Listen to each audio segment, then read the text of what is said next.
The entire week has been, what next after Raila Odinga?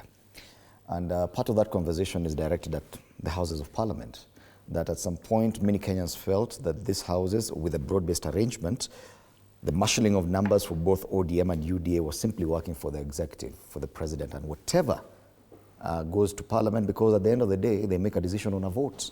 And because of the numbers, that anything, despite the fact that there may be criticism, including on some of these things we're talking about, that if they voted and the president wanted this law passed, it would simply pass. Do you think that is going to sustain now that Raila Odinga has exited the scene? Do you still see that that will be a problem going forward? First of all, I want to acknowledge that the Right Honorable Raila Odinga had a good political career. He was energy minister and also minister for roads. He was the AU representative for Africa. He was minister for 20 years, and he was actually the second prime minister of Kenya. And what I heard Junet saying during the send-off of Raila, he said, first of all, there's going to be the implementation of the NADCO report. And you see the NADCO report is talking about the formalization of the CDF and actually putting the same for women reps and senators. It is also talking about the expansion of the selection of the IEBC selection panel. It is also talking about the creation of the office of the opposition and a prime minister position being created. So first of all, I think that is what is going to happen, because this is something that will be done to honor the Right Honorable Raila Odinga, and we don't know whom are going to be put in those positions. Politically, in the National Assembly, some members of ODM, some legislators of ODM, we have already seen there are already political rifts happening between ODM.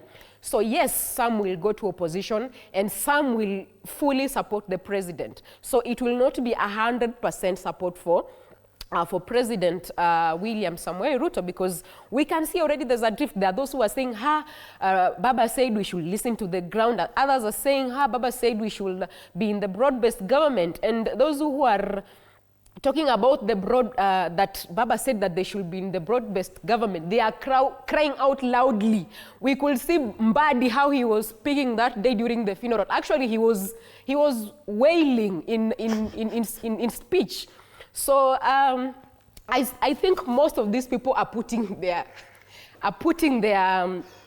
job. They are feeling that, since Baba has left, our jobs are at risk. But no, you see, the president, I always say, as much as some people, not all, as much as some people hate William Ruto is a political schemer. He's someone who knows what he's doing.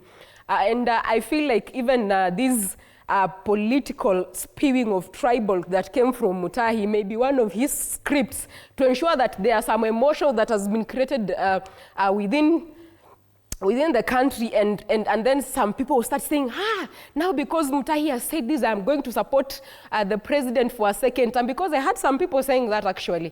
Because of that, I'm going to punish Mutahi Kahiga by voting for William Samuel Ruto. So what will happen in Kenya right now is a political shift, because the person who was speaking for Kenyans, first of all, is not there. And those who are abusing Raila the most so that they can get elected, it will not be there.